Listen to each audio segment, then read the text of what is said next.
Pernahkah kalian membayangkan, seorang pemuda miskin yang hidupnya hanya dipenuhi utang dan hinaan, tiba-tiba dipaksa menikahi putri seorang CEO kaya, yang sedang lumpuh dan koma? Semua orang mengira pernikahan itu hanya akan menjadi akhir dari hidupnya. Tapi siapa sangka, dari kamar sunyi yang penuh air mata itu, justru lahir sebuah rahasia besar yang mengubah nasib banyak orang. Inilah kisah Ricky Herutama, pemuda sederhana yang awalnya dianggap tidak berharga, sampai akhirnya semua orang menyesal pernah merendahkannya. Di sebuah kota kecil bernama Arunika, hiduplah seorang pemuda bernama Ricky Herutama. Usianya baru 27 tahun, tetapi wajahnya sudah menyimpan lelah seperti orang yang terlalu lama bertarung dengan hidup. Setiap pagi, sebelum matahari benar-benar naik, Ricky sudah mendorong gerobak kecil peninggalan ayahnya untuk menjual bubur ayam di depan pabrik tekstil. Ia bukan pemuda malas. Ia bekerja keras, jujur, dan tidak pernah meminta belas kasihan siapapun. Namun kemiskinan sering membuat orang baik terlihat lemah. Setelah ibunya jatuh sakit, Ricky terpaksa meminjam uang dari rentenir. Sejak saat itu, hidupnya seperti dikejar bayangan yang tidak pernah mau pergi. Suatu sore, setelah dagangannya habis lebih cepat dari biasanya, Ricky pulang dengan langkah pelan. Di tangannya hanya ada beberapa lembar uang kecil. Ia menghitungnya berkali-kali, berharap jumlahnya berubah. Namun tetap saja tidak cukup untuk membeli obat ibunya sekaligus membayar cicilan utang.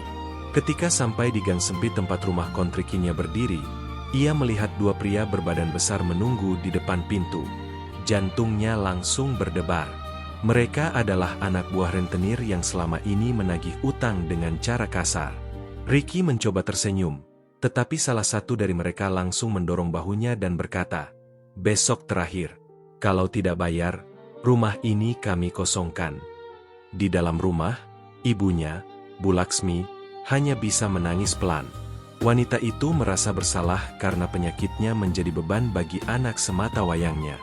Namun Ricky menggenggam tangan ibunya dan berkata bahwa selama ia masih bernapas, ia tidak akan membiarkan ibunya terlantar. Malam itu, Ricky hampir tidak tidur. Ia duduk di depan rumah sambil menatap langit, memikirkan jalan keluar yang tak kunjung datang. Tanpa ia sadari, di tempat lain, seorang lelaki kaya raya bernama Dharma Wiratama juga sedang tidak tidur. Bedanya, Dharma duduk di ruang keluarga megah, menatap putrinya yang terbaring koma di kamar perawatan pribadi. Putri Dharma bernama Kirani Wiratama. Dulu, Kirani dikenal sebagai gadis yang ceria, pintar, dan rendah hati. Walau lahir dari keluarga kaya, ia tidak pernah sombong. Namun semuanya berubah setelah sebuah kecelakaan mobil misterius 3 bulan lalu. Kirani selamat, tetapi tubuhnya lumpuh dan ia belum pernah membuka mata sejak hari itu. Para dokter berkata kemungkinan Kirani sadar sangat kecil. Bagi Damar, kabar itu seperti hukuman. Ia kehilangan istrinya bertahun-tahun lalu, dan sekarang hampir kehilangan putri satu-satunya. Namun yang membuatnya lebih cemas, perusahaan keluarga mulai diguncang oleh perebutan warisan dan kekuasaan. Adik tiri Damar, Bagas Rudira, diam-diam menunggu Kirani dinyatakan tidak mampu secara hukum agar ia bisa mengambil alih saham perusahaan. Bagas terlihat sopan di depan keluarga, tetapi Dharma tahu pria itu menyimpan ambisi berbahaya. Suatu malam, pengacara keluarga menyarankan satu cara aneh untuk melindungi hak Kirani. Kirani harus memiliki wali keluarga yang sah, seseorang yang bisa menjaga aset dan keputusan medisnya dari tangan Bagas.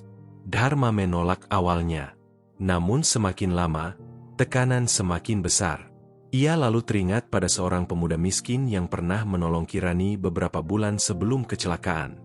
Pemuda itu adalah Ricky. Beberapa bulan sebelumnya, saat hujan deras mengguyur kota, Kirani pernah hampir dirampok di dekat pasar malam. Ricky yang kebetulan lewat langsung menolongnya tanpa tahu siapa gadis itu. Ia terluka ringan, tetapi menolak uang terima kasih. Sikap itu membuat Kirani terkesan. Dharma pun pernah mendengar cerita tersebut dari putrinya. Maka keesokan harinya, Dharma memerintahkan asistennya mencari Ricky. Saat Ricky sedang mencuci mangkuk dagangannya, sebuah mobil hitam berhenti di depannya. Seorang pria berpakaian rapi turun dan berkata bahwa CEO kaya ingin bertemu. Ricky bingung, curiga, Tetapi karena hidupnya sedang terjepit, ia akhirnya ikut. Ricky dibawa ke sebuah rumah besar yang lebih mirip istana. Lantai marmernya berkilau, lampunya menggantung megah, dan setiap sudut rumah itu terasa dingin. Di ruang kerja, Dharma duduk menunggunya. Tanpa banyak basa-basi, Dharma menjelaskan keadaan Kirani. Ricky mendengarkan dengan kening berkerut. Namun ketika Dharma berkata bahwa ia ingin Ricky menikahi Kirani secara sah, tubuh Ricky langsung membeku. Ia merasa seperti sedang dihina. Bagaimana mungkin seorang ayah meminta orang asing menikahi putrinya yang sedang koma? Dharma lalu menawarkan uang besar untuk melunasi utang Ricky dan membiayai pengobatan ibunya. Ricky menolak. Ia berkata, "Saya miskin, Pak, tapi saya bukan orang yang bisa membeli kehidupan orang lain." Jawaban itu membuat Dharma terdiam.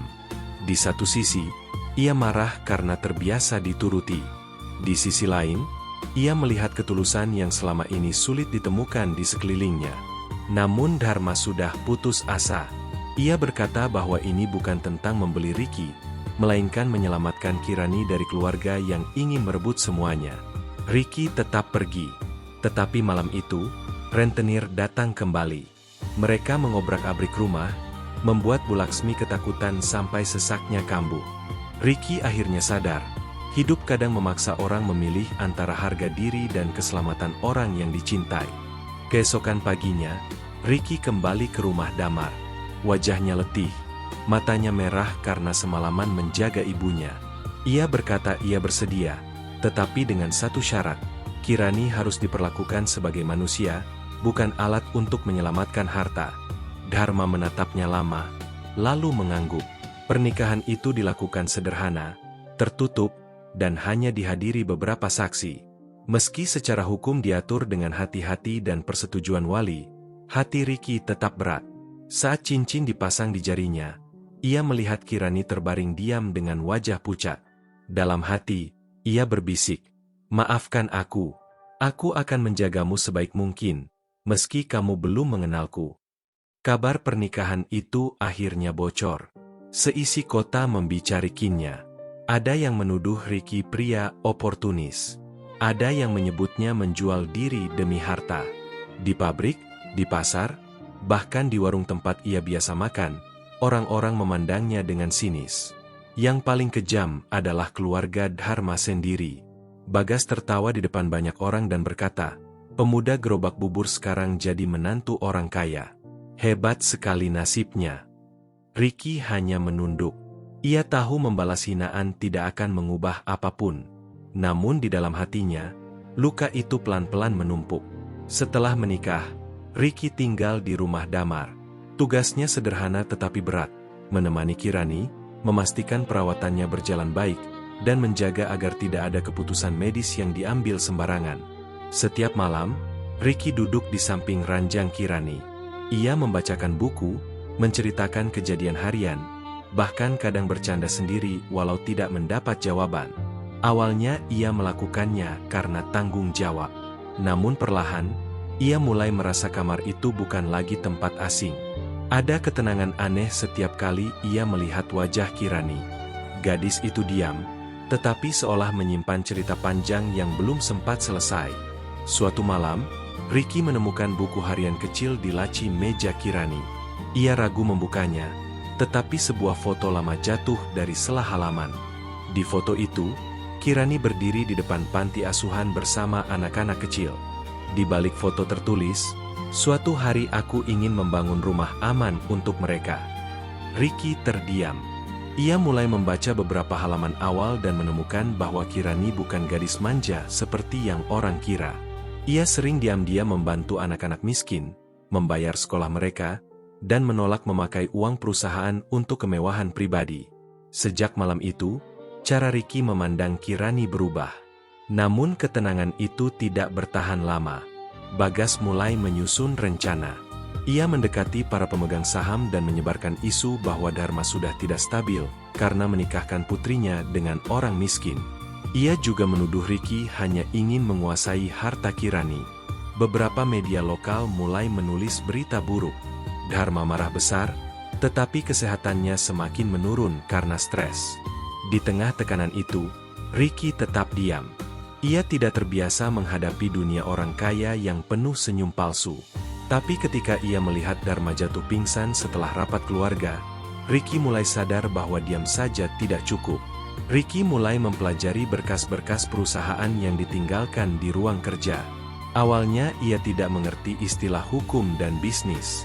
Namun ia belajar setiap malam. Ia mencatat nama-nama yang sering muncul, transaksi mencurigakan, dan proyek-proyek yang merugikan perusahaan. Dari sana, Ricky menemukan sesuatu yang ganjil. Beberapa minggu sebelum kecelakaan Kirani, ada laporan audit internal tentang dana sosial perusahaan yang hilang. Nama yang paling sering muncul dalam dokumen itu adalah Bagas. Ricky merinding. Apakah kecelakaan Kirani benar-benar kecelakaan? Atau ada seseorang yang ingin membungkamnya? Ricky tidak berani langsung menuduh. Ia tahu orang seperti Bagas memiliki kuasa dan jaringan. Maka ia mencari cara halus. Ia mendatangi panti asuhan yang pernah dikunjungi Kirani. Di sana, seorang pengurus bernama Mira Shanala mengenali nama Kirani dan menangis ketika mendengar kondisinya. Mira lalu bercerita bahwa sebelum kecelakaan, Kirani sempat menitipkan sebuah amplop, tetapi meminta agar hanya diberikan kepada orang yang benar-benar menjaganya. Ricky menunjukkan cincin pernikahan dan menjelaskan semuanya. Setelah berpikir lama, Mira menyerahkan amplop itu. Di dalamnya ada flash disk kecil dan surat tulisan tangan Kirani. Dalam surat itu, Kirani menulis bahwa ia menemukan penyalahgunaan dana besar di perusahaan ayahnya. Ia curiga Bagas terlibat, tetapi belum punya cukup bukti untuk melapor. Ia juga menulis kalimat yang membuat dada Ricky sesak. Kalau sesuatu terjadi padaku, tolong lindungi ayah. Ia terlihat kuat, tapi sebenarnya ia sangat sendirian.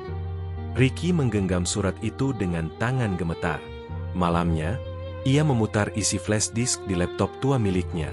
Di sana ada rekaman percakapan, laporan transaksi, dan foto dokumen. Bukti itu belum lengkap, tetapi cukup untuk menunjukkan bahwa Kirani memang sedang mengungkap rahasia berbahaya. Sementara itu, kondisi Kirani mulai menunjukkan tanda kecil. Jarinya bergerak saat Ricky membacakan surat dari anak-anak panti. Perawat mengira itu hanya refleks. Namun Ricky yakin ada sesuatu. Setiap hari, ia berbicara lebih lama. Ia menceritakan masa kecilnya, ibunya, dan bagaimana ia dulu hampir menyerah pada hidup. Suatu malam, ketika hujan turun deras, Ricky berkata pelan, "Kirani, kalau kamu bisa dengar, pulanglah. Ayahmu menunggu. Banyak orang masih membutuhkanmu." Saat itulah setetes air mata mengalir dari sudut mata Kirani. Ricky tertegun, lalu memanggil dokter dengan suara bergetar. Dokter mengatakan respons itu adalah perkembangan baik, tetapi belum bisa disebut sadar. Kabar kecil itu membuat Dharma kembali punya harapan. Namun Bagas justru panik. Ia tahu jika Kirani sadar, semua rencananya bisa hancur. Maka ia mulai bergerak lebih nekat. Ia menyuap salah satu pegawai rumah untuk memata-matai Ricky. Ia juga mencoba mengambil flash disk itu, tetapi Ricky sudah menyimpannya di tempat aman. Pada suatu malam, Ricky melihat bayangan seseorang masuk ke kamar Kirani. Orang itu berpura-pura memeriksa alat medis, padahal tangannya mendekati selang infus. Ricky langsung menerjangnya. Keributan terjadi. Orang itu kabur, tetapi Ricky berhasil menarik maskernya. Wajahnya tidak ia kenal. Namun di saku pria itu tertinggal kartu akses perusahaan milik Bagas. Ricky membawa bukti itu kepada Damar. Kali ini Dharma tidak bisa lagi menutup mata. Ia marah, kecewa, dan hancur. Bagas adalah adik yang pernah ia biaya hidupnya. Tetapi ternyata orang itu mungkin ingin mencelakai putrinya. Dharma ingin langsung melapor. Namun Ricky menahannya. "Kita butuh bukti yang tidak bisa dibantah," katanya. Untuk pertama kalinya, Dharma tidak melihat Ricky sebagai pemuda miskin, melainkan sebagai pelindung keluarganya. Ricky menyusun rencana bersama Mira dan pengacara keluarga. Mereka akan memancing Bagas dalam rapat pemegang saham. Sementara itu, Ricky terus merawat Kirani. Hubungan mereka aneh. Satu berbicara, satu diam. Namun di balik diam itu, Kirani perlahan memberi respons. Kadang jari bergerak. Kadang napasnya berubah ketika Ricky menyebut nama ayahnya. Pada hari ketiga sebelum rapat, Kirani membuka mata beberapa detik. Ricky yang sedang mengganti bunga di vas hampir menjatuhkan gelas. Ia memanggil namanya berulang kali. Kirani belum bisa bicara, tetapi air matanya mengalir. Ricky tahu, harapan itu kini benar-benar hidup. Pemulihan Kirani berjalan pelan. Dokter meminta semuanya dirahasiakan agar tidak membahayakan dirinya. Kirani hanya bisa menggerakkan mata dan sedikit jari. Namun pikirannya mulai sadar. Ricky membacakan semua yang terjadi. Tentang pernikahan mereka, tentang ayahnya, tentang Bagas, dan tentang bukti yang ia tinggalkan di panti. Kirani menangis saat mendengarnya. Ricky merasa bersalah. Ia berkata, "Aku tahu kamu tidak memilih pernikahan ini. Kalau nanti kamu sembuh, kamu bebas menentukan hidupmu." Kirani menatapnya lama. Dengan susah payah, jarinya bergerak membentuk satu tanda kecil. "Jangan pergi." Hari rapat besar tiba. Bagas datang dengan percaya diri. Ia memakai jas mahal dan senyum yang sangat tenang. Di hadapan para pemegang saham, ia menyampaikan pidato tentang perusahaan yang harus diselamatkan dari keputusan emosional damar. Ia menyindir Ricky sebagai orang luar yang tidak punya pendidikan tinggi. Semua orang menoleh ke arah Ricky. Untuk sesaat, rasa minder itu kembali menusuk dadanya. Namun Ricky berdiri. Dengan suara tenang, ia berkata bahwa pendidikan bisa membeli gelar, tetapi kejujuran tidak bisa dibeli. Ruangan hening. Setelah itu, pengacara memutar rekaman pertama dari flash disk Kirani. Wajah Bagas langsung berubah. Rekaman itu memperdengarkan suaranya saat membahas pemindahan dana sosial ke rekening bayangan. Ia berusaha membantah, menyebut semua itu palsu. Namun Ricky mengeluarkan bukti kedua, dokumen transaksi yang sudah diverifikasi. Lalu bukti ketiga, kartu akses milik Bagas yang ditemukan saat seseorang mencoba mengganggu alat medis Kirani. Bagas mulai kehilangan kendali. Ia menuduh Ricky menjebaknya demi harta. Tetapi saat pintu ruang rapat terbuka, semua orang menahan napas. Dharma masuk mendorong kursi roda. Di atas kursi itu, Kirani duduk lemah, tetapi matanya terbuka. Bagas pucat seperti kehilangan darah. Kirani belum kuat bicara panjang, namun ia mengangkat tangan dengan gemetar. Pengacara memutar sebuah video terakhir yang direkam Kirani sebelum kecelakaan. Dalam video itu, Kirani berkata bahwa jika sesuatu terjadi padanya, orang pertama yang harus diperiksa adalah Bagas. Ia menjelaskan bahwa dirinya diikuti selama beberapa hari setelah menemukan bukti penggelapan. Ruangan menjadi kacau. Para pemegang saham yang tadi mendukung Bagas mulai menjauh. Polisi yang sudah menunggu di luar masuk bersama pengacara. Bagas mencoba kabur, tetapi pintu telah dijaga.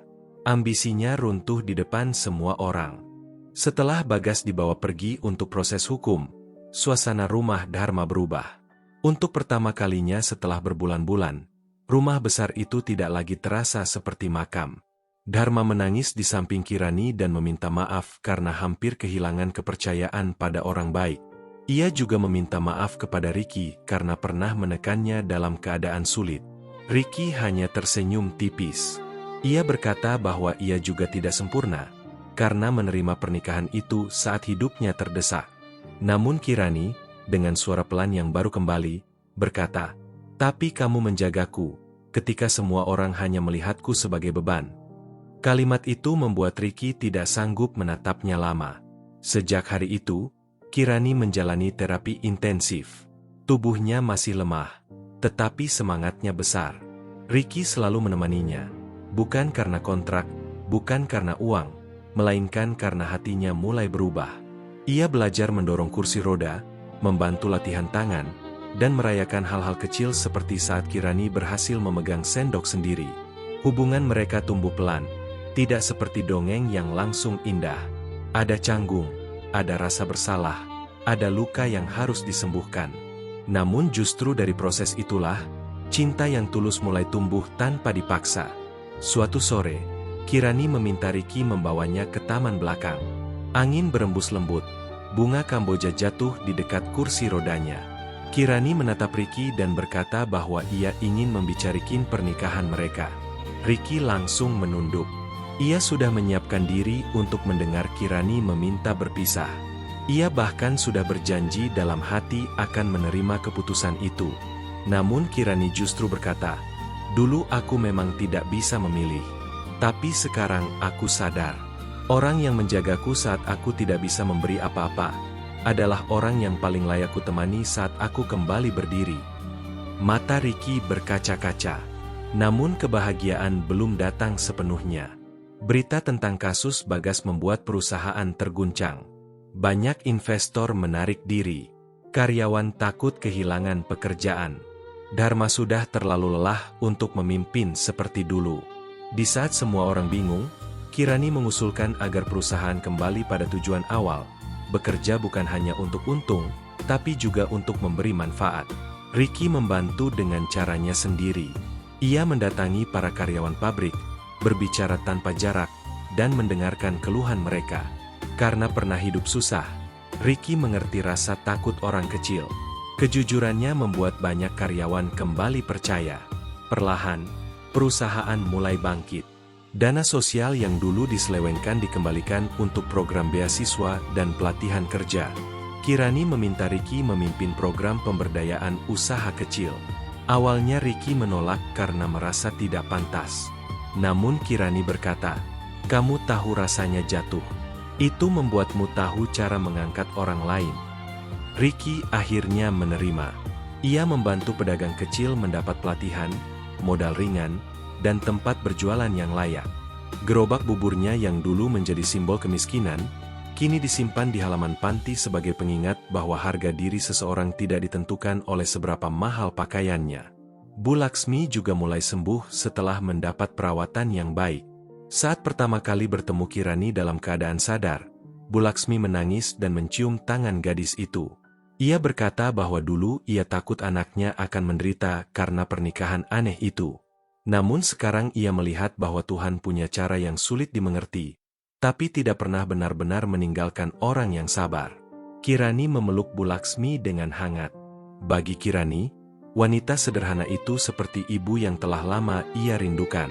Rumah besar Dharma yang dulu dingin, kini mulai dipenuhi tawa kecil, aroma masakan, dan percakapan hangat setiap sore.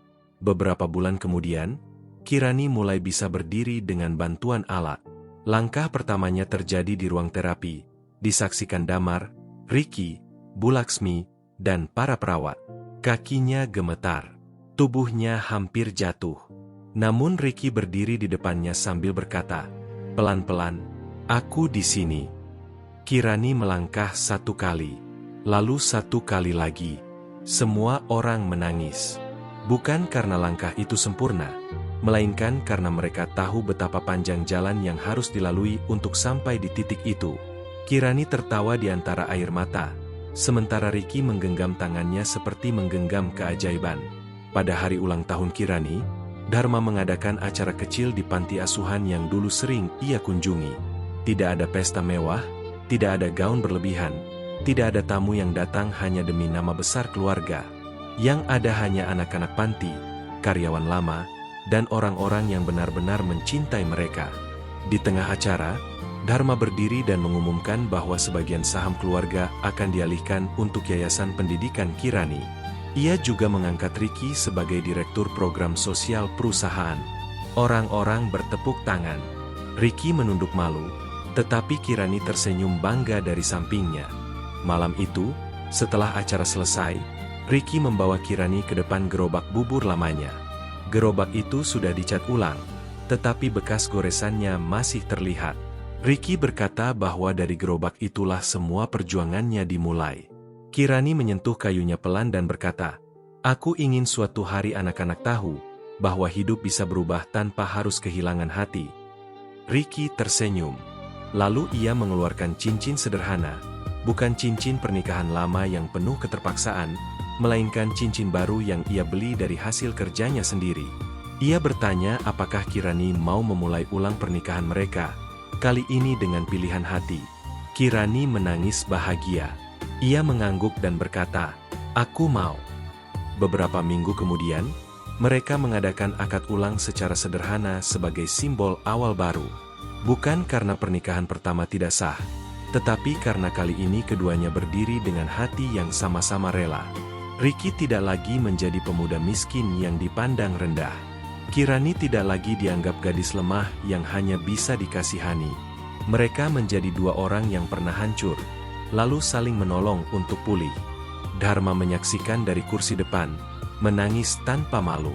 Ia tahu, kekayaan terbesar bukan perusahaan, bukan rumah, melainkan keluarga yang akhirnya kembali utuh.